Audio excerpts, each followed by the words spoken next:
So the participants, Dr. Sila Deb is a public health specialist, and she is working as additional commissioner, child health and in charge nutrition in the Ministry of Health and Family Welfare, Government of India.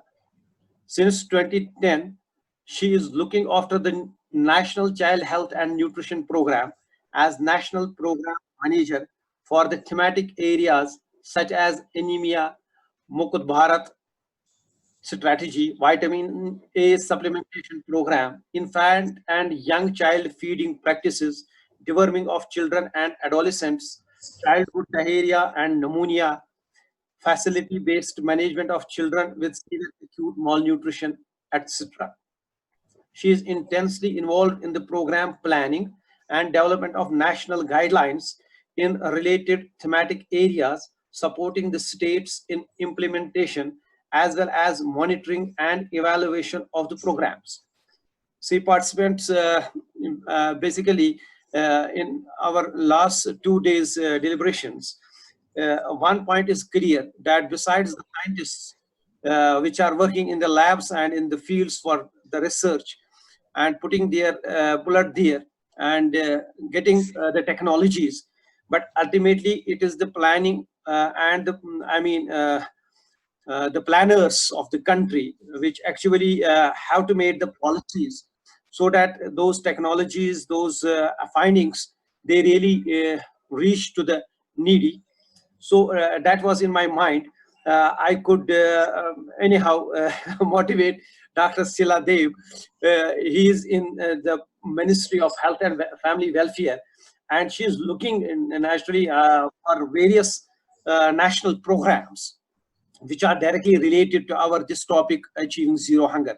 So that was in my mind, that we will see where the government of India is planning, how it is planning, what are those strategies, what are those projects and plans through which the government of India is trying to achieve zero hunger by 2030, or how those plans or those projects, they are being carried.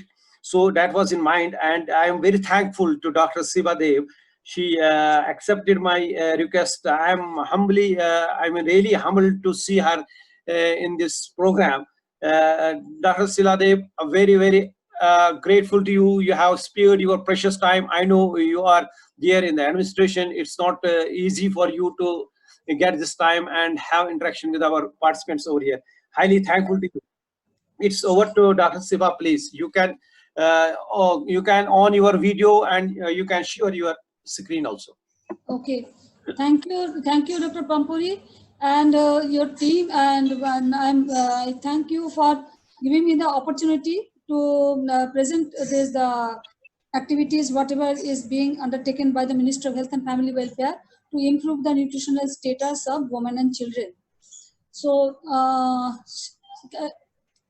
now is it visible, my PPT presentation? No, ma'am, not yet. It is not yet.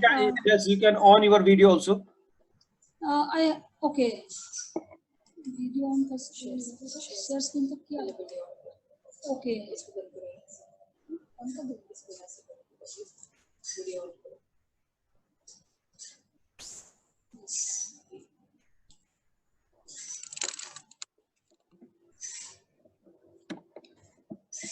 Yes. So yes. Now is it visible now? Yes, ma'am. Yes. Okay. Thank you. Thank you. So yes. Yes. So I am going to give you an overview of the child health and nutrition programs in the country, which are being conducted by the Ministry of Health and Family Welfare mainly. Wait a second, just 1 minute. Yes. So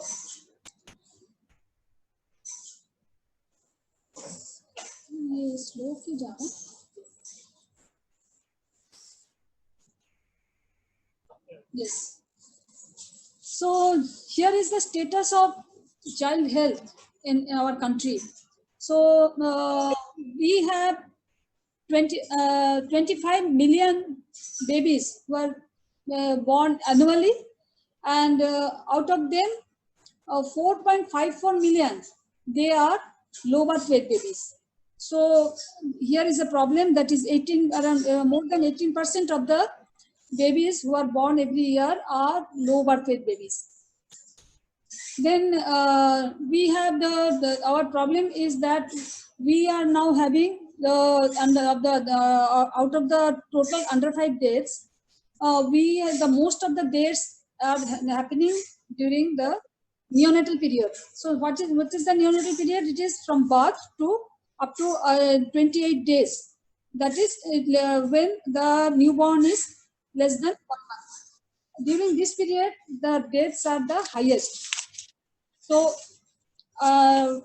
so we are actually having around 5,70,000 deaths in during this newborn period. So, which accounts for 68.8% of the total under 5 deaths. Under 5 death means the children who are not being able to see their 5th birthday. So they are dying before the 5th birthday. So that is the under 5 death. So totally across the country, we are losing around 9 lakh under 5 children every year. So out of this 9 lakh under 5 children who are dying, 68.8%, that is around 5.7 lakh deaths are happening during the neonatal period. And if we look into the infant deaths, that is the babies who are not being able to reach their first birthday, that is within 1 hour, within 1 year of birth, we are losing 8 lakhs children, that which accounts to 88.8% of the under 5 deaths. So the majority of the deaths are happening during the neonatal period, and also around 3 lakhs more, more deaths are happening till 1 year of age. So here is our problem, and we are actually having the highest burden of neonatal deaths across the globe. So our neonatal death rate is the highest in the globe. So as per the SRS 2018 data, 2018 SRS means sample registration system data. So our NMR is that is neonatal mortality rate is now 23 per 1,000 live birth. That is out of the 1,000 babies born live, 23 dies within the neonatal period. 36 babies are actually dying within the 5th birthday, and 32 babies are dying within the first birthday, that is in the infant period. So this is the burden of our child deaths. Now, if you look into the data on the state-wise infant mortality rate, so here you can see that at the bottom, the 8 states, that is Madhya Pradesh, Uttar Pradesh, Assam, Chhattisgarh, and Odisha. These 5 states, they are having this infant mortality rate of more than 40%, whereas our India, that is at the national level, it is 32%. So these 5 states, and along with them Rajasthan, Arunachal Pradesh, and Meghalaya. So these are the total 8 states who have the infant mortality rates that is above the national level. So you can see the huge disparity between the states. On the other side, Nagaland has the lowest infant mortality rate, followed by Mizoram, and then Sikkim, Goa, Kerala, and Andaman Nicobar Island. So they are less than 10. So our target is actually to achieve our neonatal mortality rate less than 10. So you can see that what is the status of across the country in different states. And not only this, we also have large inter-district variations in any state. You are seeing this is a state average, but there are large inter-district variations. Even in a district, there are inter-block variations. And on an average, we have the rural IMR, that is infant mortality rates, is higher than the urban mortality rate. In the urban areas, it is this is the national data. In urban areas, it is 20 per thousand live birth, whereas in rural areas, it is 36 per thousand live birth.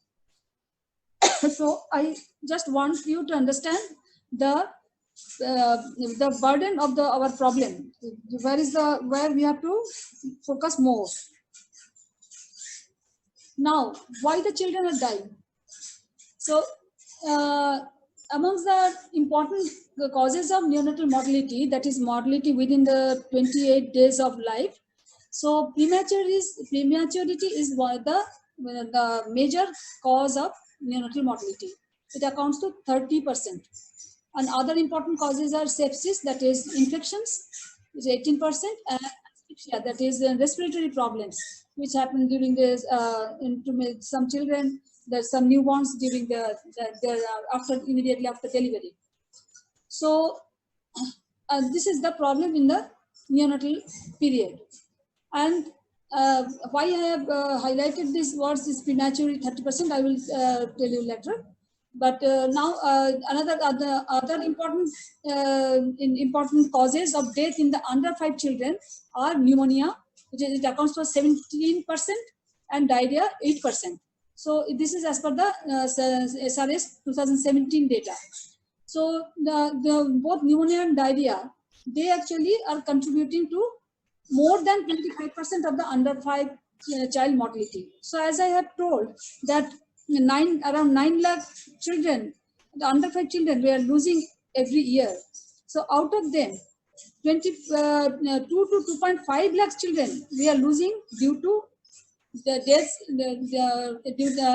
which are due to pneumonia and diarrhea.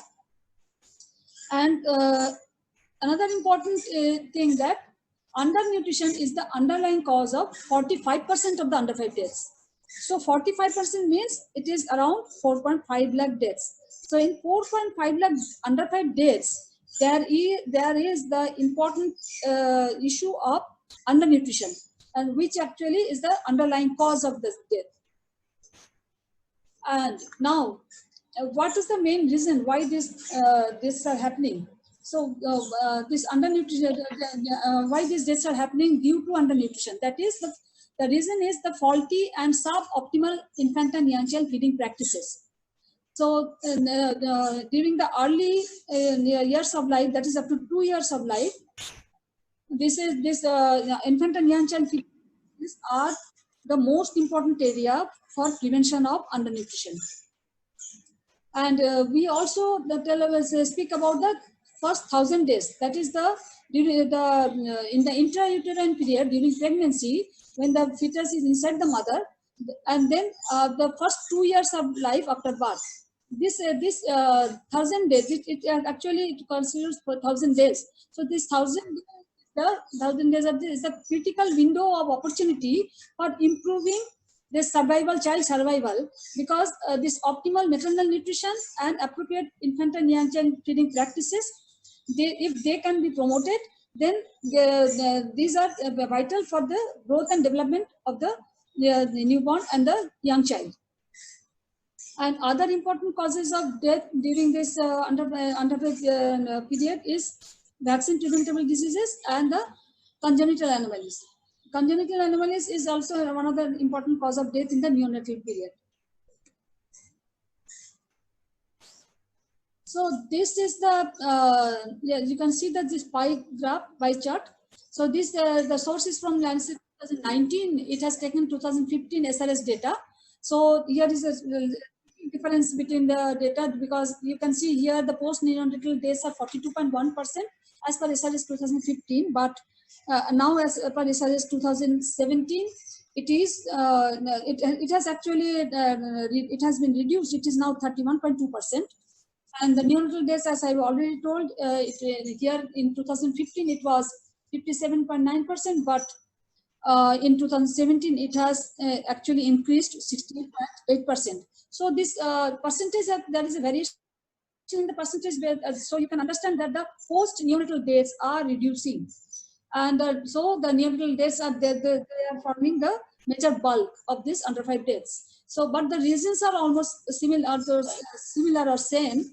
Like here also you can see the preterm birth complications were 25.5%, but now I was saying that the preterm birth as per 2017 is 30%. Preterm the deaths during the preterm due to the reason of preterm preterm birth and delivery complications. So now you can see here in this slide that the trends of child undernutrition in India, and we are comparing the NFHS 3, NFHS 4, and CNNS. So NFHS, that means National Family Health Survey. It was the 3 was conducted in 2005 and 6. Then NFHS 4 was conducted in 2015-16. There was a 10 years gap, and then CNNS, that is Comprehensive National Nutrition Survey. This is a unique survey that has been done specially only for the for the nutrition related areas and in children and adolescents. So this CNNS the results came up in 2018. So here you can see that the stunting is you all know. I hope you are all aware of what is wasting. So stunting means the child is the child has the height that is not as per the appropriate height of his or her age. So that means there is a shorter child according to his or her age.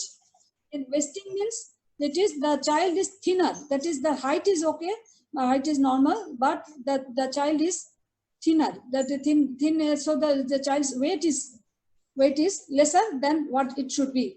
So so stunting means when the height for age, wasting means weight for height, and these are the different indicators. And underweight is the weight for age, that in as per the age what should be the ideal weight, and if the child is underweight, that means it is lesser than the appropriate in weight, then it is the child is called underweight. And I hope you are all aware of the 2 standard deviation. So the 2 standard deviation from the normal, that is the median, is actually we measure in this way only. So these are the 3 different indicators of undernutrition in under 5 children. So here you can see the stunting has reduced from NFHS 3 to CNNS. There has been a steady decrease in the stunting. Wasting had increased, in fact, in during NFHS 4, but again in CNNS it shows the decrease in wasting. There has been a decrease in underweight also. And if you look into the anemia status, it has also decreased. So anemia in under 5 children. So before that, I will tell that this stunting, wasting, and underweight, these are the measures of macronutrient deficiencies. That is, there are 2 types of deficiencies. One is macronutrient deficiency, that is protein, fat, protein, energy, and carbohydrates, and another is the micronutrient deficiencies, that is due to the vitamins and minerals. So both of macronutrients and micronutrients are important for the growth and development, the holistic growth and development of any child.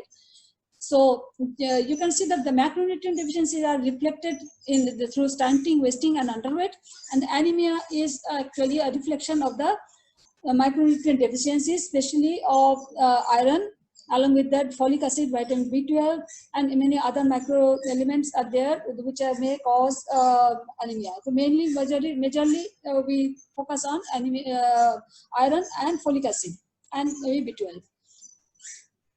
Next. So this one picture you have seen about the undernutrition. Now here is the status of overnutrition in adults and children. So overnutrition, so women who are overweight or obese. So you can see the comparison between NFHS 3 and NFHS 4. So it has increased, almost doubled in the overweight or obese level in the women. Even in men also, from 9.3, it has doubled to 18.9, more than. Then women whose body mass index is below normal, that is, they are underweight. So, and this is the BMI, basic metabolic index. So here you can see there has been a decrease in the this BMI level, that is the below normal level of BMI. That is, they are under the tendency of underweight in the women and men both. It has decreased substantially during this 10 years period. So what this is, and here also the child overweight.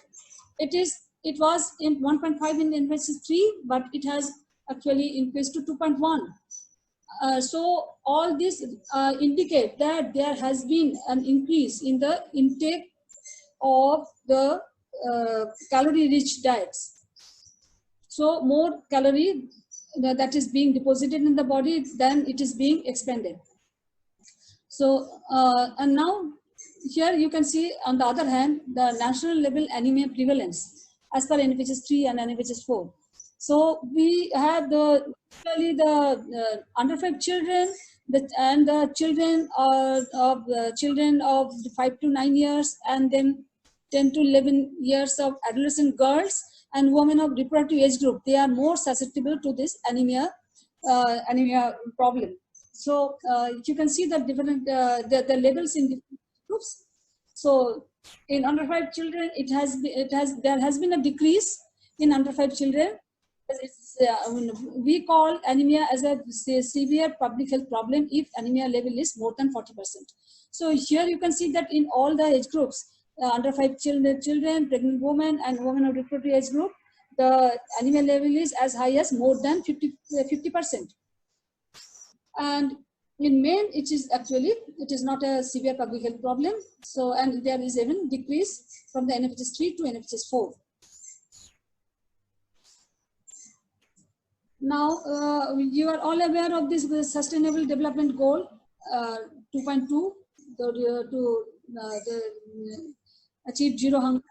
So, under 2.2 SDG, by 2030, we have the target. We have the target to end all forms of malnutrition, including achieving the internationally agreed targets on stunting and wasting in children under 5 years of age. So that is by 2025. So because we, as per the global, as per the World Health Assembly targets, India is also signatory to the global nutrition targets for 2025. So here are the targets. For stunting, we have the target of 40% reduction in the number of children under 5 who are stunted. Then 50% of reduction in anemia in women of reproductive age group, 30% reduction in low birth weight, and no increase in childhood overweight. So here I will describe in the next slide what is it actually. And then the breastfeeding, the increase in the rate of exclusive breastfeeding in the first 6 months up to at least 50%, and then wasting, reduction in wasting and maintaining childhood wasting to less than 5%. So these are the 6 targets as per the global nutrition targets, and we are aiming to achieve these targets. Every country actually who are the signatories for this has to put all the efforts to achieve these targets. So for this, we have to address the nutritional needs of the adolescents, girls, pregnant and lactating women, and older person. So now in this slide, I am trying to show you what is the of our achievement till now. So for stunting, as I have already said, the 40% reduction in under 5 children who are stunted. So we are here as per CNNS, we are at 34.7%.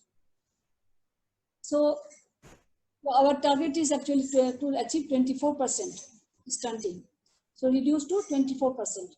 So we are actually off the track, but we are progressing, but not on the track.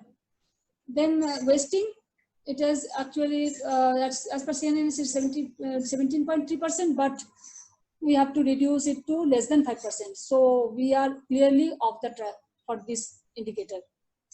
For anemia also, it is now in women of reproductive age group, as per NFHS 4, it is 53%. We have to achieve 23% by 2025. So we are also off the track for anemia. For exclusive breastfeeding, this is the only indicator where we are on the track, and as we have 58%, and now as per CNNS, and we have to go. You have to be achieve 69.2%. So it is. We hope that we will be achieving by this year, next 3 or 4 years.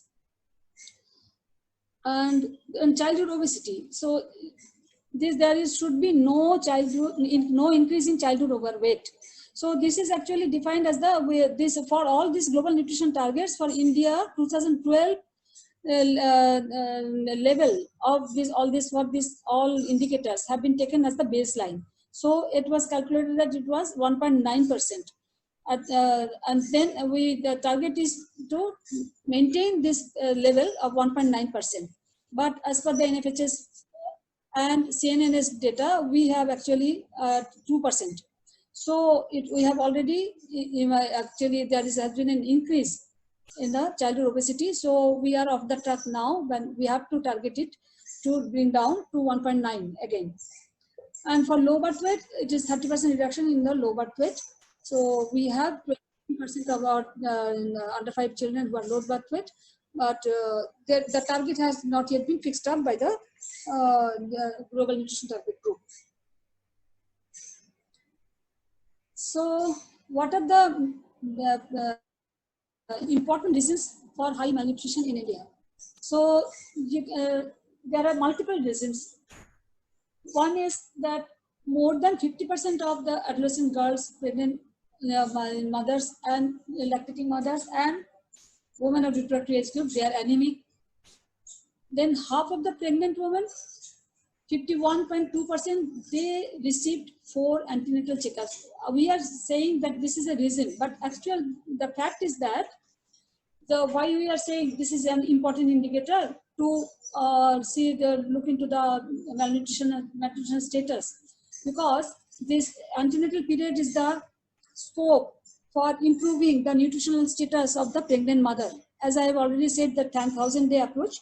So here, the mother who is anemic, who is underweight, her caloric requirement and her micronutrient requirements, that can be fulfilled. And that the antenatal checkups are the opportunities when the mother can be counseled and the mother can be monitored through weight checkup and other hemoglobin checkup. So this is the so if the 4 ANC checkups, these are the minimum number of antenatal checkups. So if that is only 51.2%, so we can understand that where we need to focus for improving the nutritional status in pregnant mother. Then 18.2% of newborns are low birth weight. I have already said. So if the mother is anemic, if the mother is low weight, that is with having low weight, in that case, if the mother is malnourished, then the newborn will also be malnourished and low birth weight. Then 41.6% of the newborn, they are only being breast in 41.6% of newborns, this early initiation of breastfeeding is happening. That is, what is early initiation of breastfeeding? It is breastfeeding within starting of breastfeeding within 1 hour of birth. So here is also a catch, because we now have institutional delivery rate of more than 80% at the national level. So, but our national level, our early institutional breastfeeding rate is 41.6%. So there is a huge gap, and this is a low-hanging fruit. We can actually achieve this the target easily of improving this early institutional breastfeeding rates. So our programs, we are focusing on that towards that direction. Then for 54.9% are exclusively breastfed till 6 months.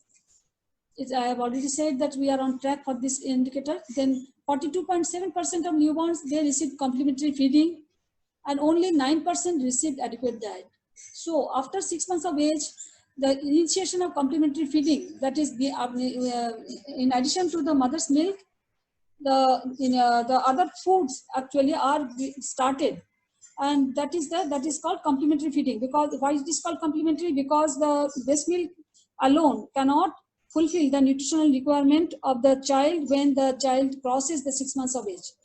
So that at that point of time, it's essential to start the complementary feeding. So from the data of NFHS 4, you can see that only 42.7%, the 42.7% of children, this is not, I'm sorry, this is not newborn, this is the children, that is infants, they received complementary feeding, and only 9% of received adequate diet. Adequate diet means the diversified diet. Adequate means not only in the quantity but also in the quality. Adequate in quality, adequate in quantity. So there are 5 food groups. So the complementary food should have all the 5 food groups in it. So this varies. You can see how poor it is at present in our country. It is only 9% are children. That is 91% of infants. They are not getting an adequate diet and diversified diet. Then we need to focus, as I already said, that diarrhea and pneumonia, these are the main childhood illnesses, because infections, they actually drain our nutrition.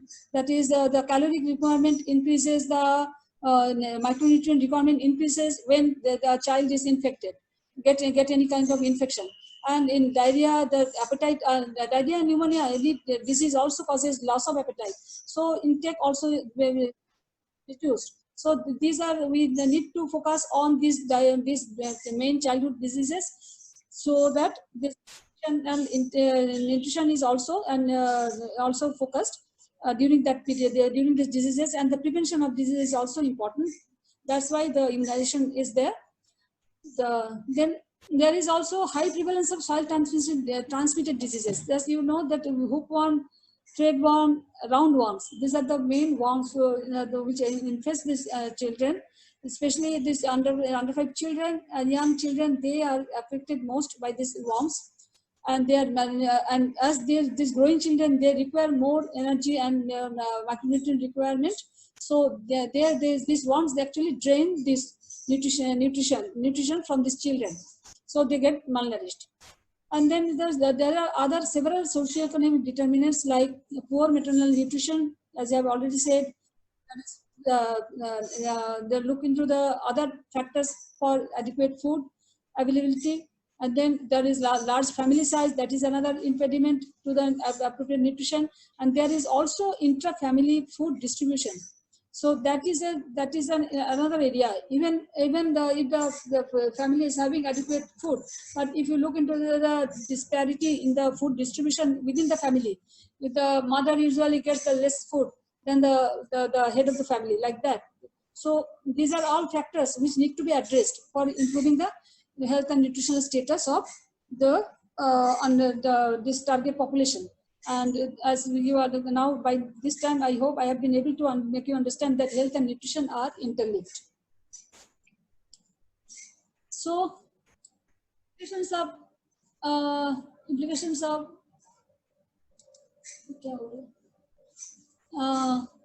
so the implication of malnutrition. So if there is malnutrition in children, the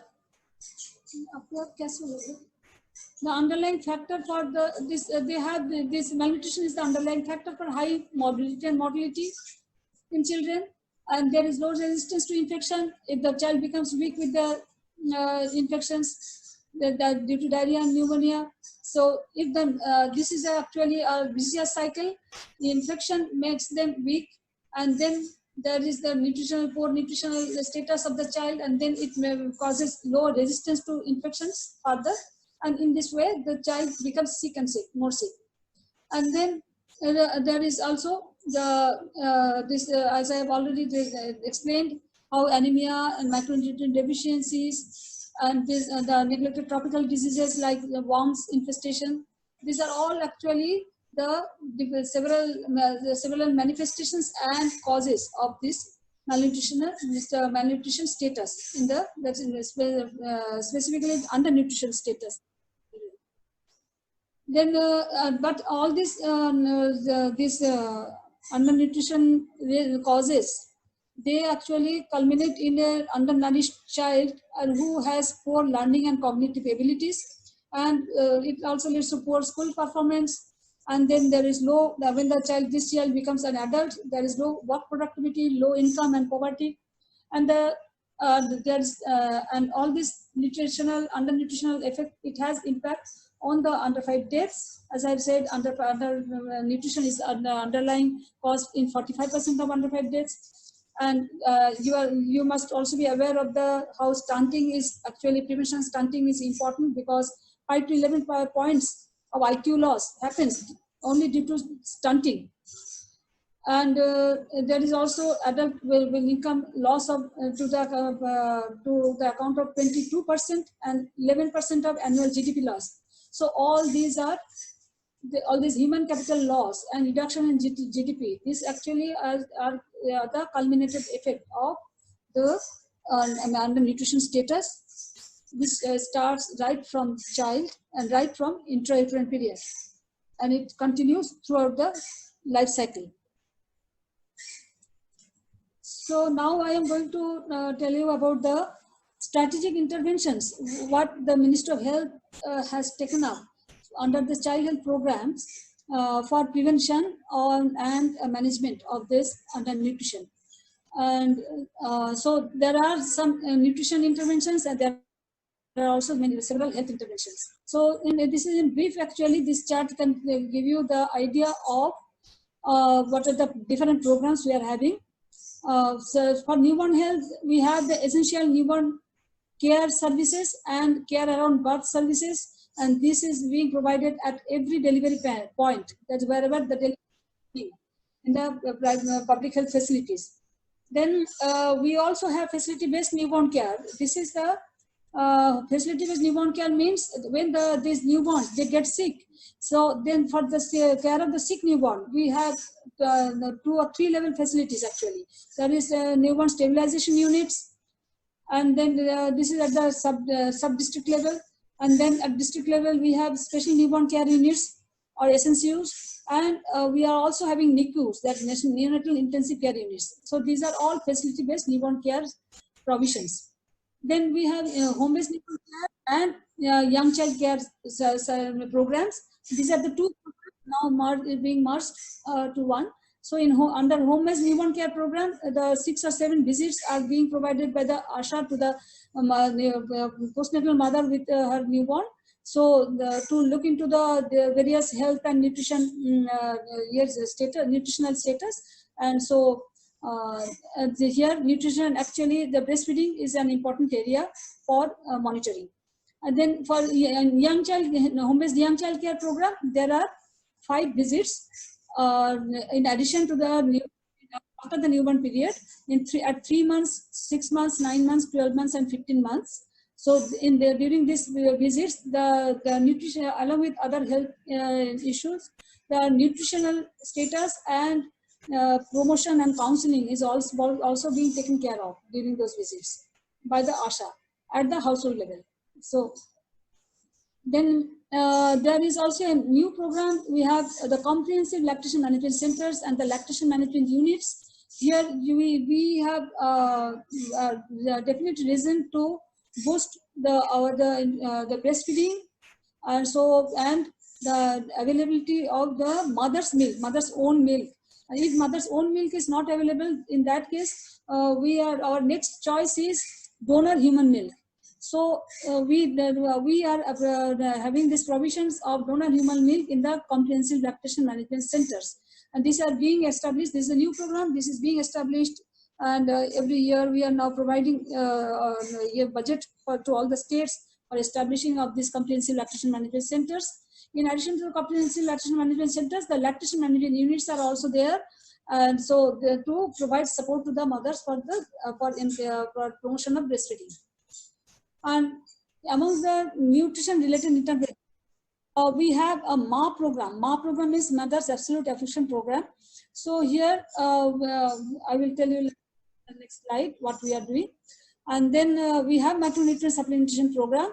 So NEMM of Bharat important program. It's reducing this anemia burden in our country in the different target age groups. And we are also having vitamin A supplementation program for the under-5 children. Then we are having deworming program. Then there is another program, nutrition rehabilitation centers. Here the children who are severely malnourished, that is severe acute malnutrition, they are suffering from severe acute malnutrition and they are having sickness, any kind of sickness, they are being admitted for providing special care as well as nutrition rehabilitation. So the other important interventions, we have programs for prevention and management of pneumonia, for timely diagnosis, prompt referral and appropriate treatment. And then to eliminate diarrheal deaths, we have programs like intensified diarrhea control fortnight and defeat diarrhea program, where we promote use of ORS and zinc for prevention of diarrheal deaths. And then we have capacity building exercise, that is a program for IMNCI and FIMNCI. These are the capacity building program for the healthcare providers to manage all the sicknesses in the, and even identification of the malnutrition, undernutrition. Then we have another program, Rashtriya Bal Swasthya Karyakram. This is a program for the 0 to 18 years of children. So here we have provision for screening at the delivery points for the birth defects, as well as screening at the Anganwadi centers and schools for 4 kinds of disease, 4 Ds we say, that is diseases, defects, delays and deficiencies. So we have mobile health teams who are visiting these Anganwadi centers and schools for screening of these diseases, and then appropriate referral for management. And we are also having district early intervention clinic or early intervention of the several diseases and defects in the young children, and their appropriate management and referral. So this slide shows the whatever I have said in the last slide in detail. You can go through this, I think, because we don't have much time. So what we do in the under these programs, here are the details.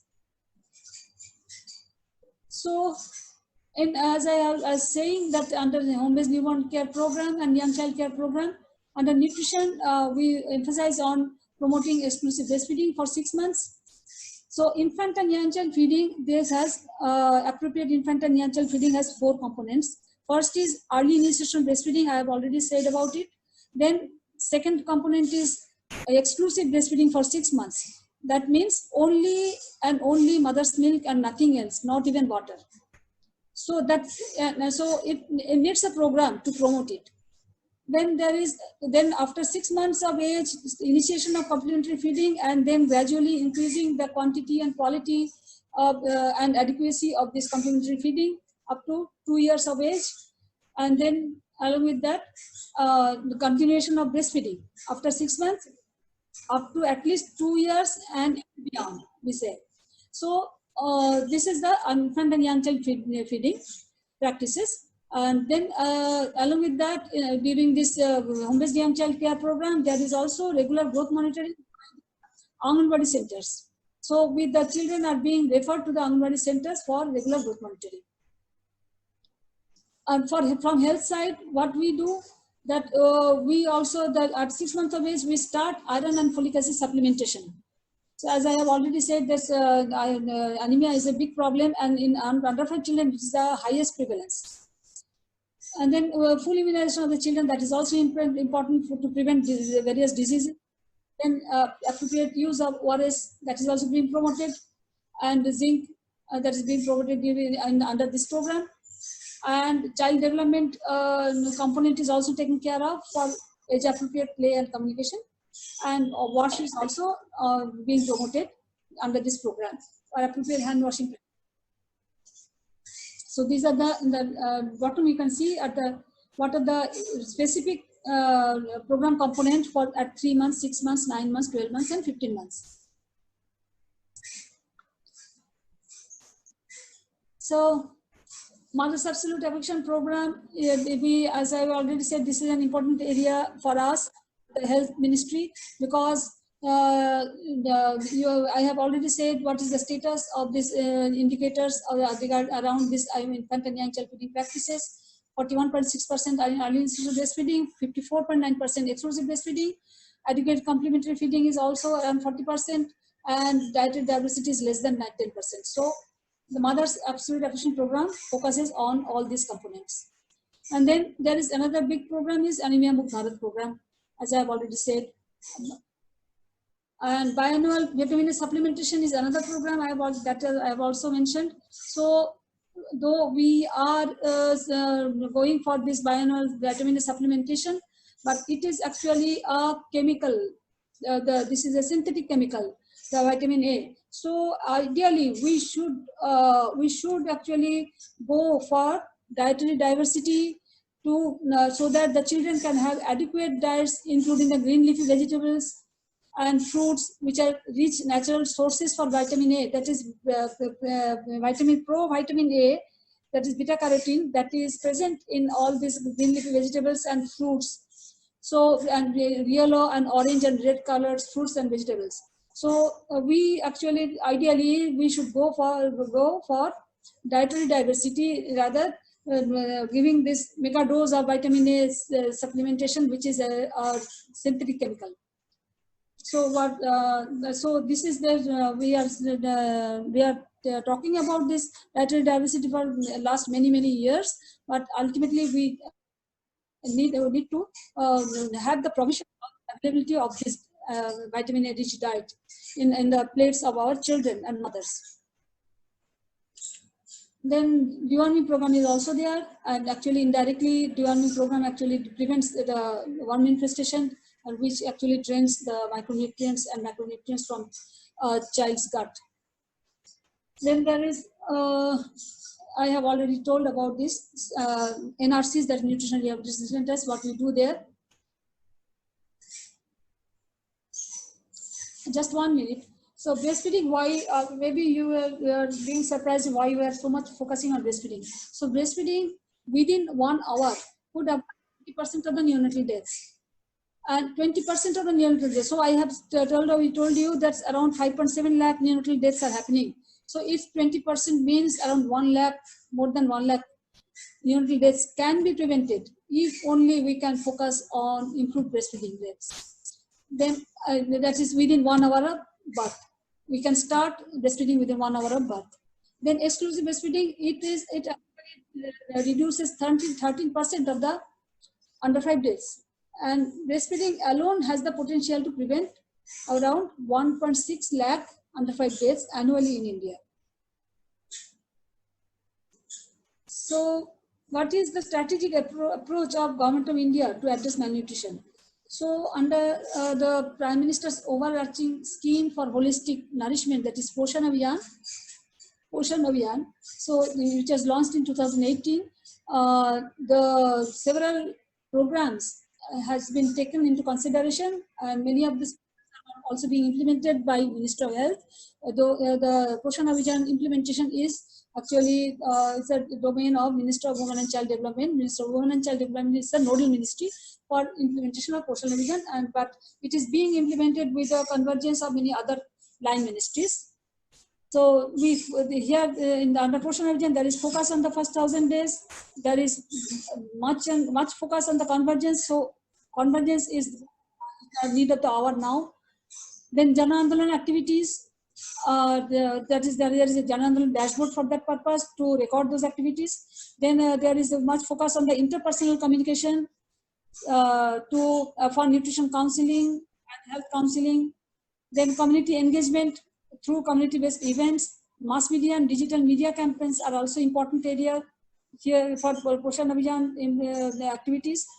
Then celebration of the Poshan Maah, Poshan Pakhwara through convergence. This is being celebrated till last year. It has been celebrated every year in nutrition. And September is the month of nutrition. Actually, Nutrition Week is the first week of September. So Poshan Maah is celebrated throughout the month of September, and Poshan Week Pakwara is celebrated in the month of March.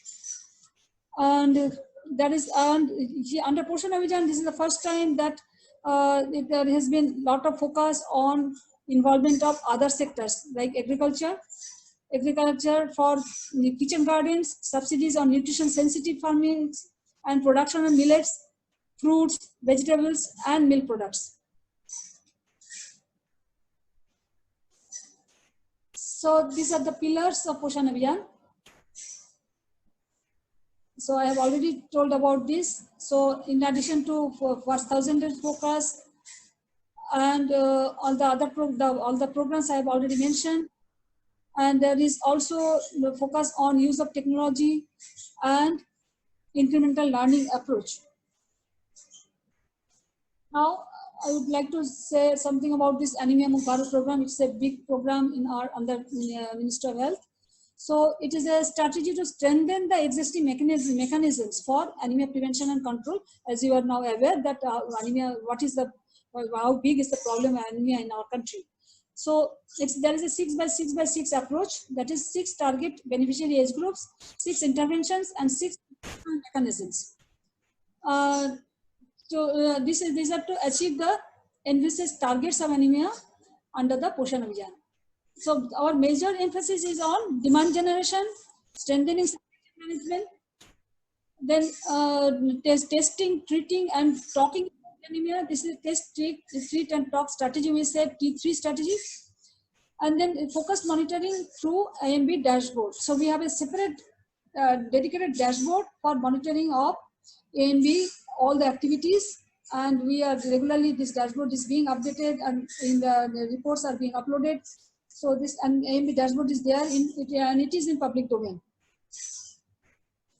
These are the 6 interventions. So previously we only focused on on iron and folic acid supplementation in different age groups. But now we have focused on we have decided to focus on all the 6 interventions which are important for prevention of anemia and management of anemia. Number 1 is prophylactic iron folic acid supplementation. Along with that, intensive and year-round behavior change communication campaign. It is the solid body, smart mind is the tagline of this campaign. And we also are focusing on delayed cord clamping. The cord clamping, if it is delayed, it can actually prevent some amount of anemia in the infant.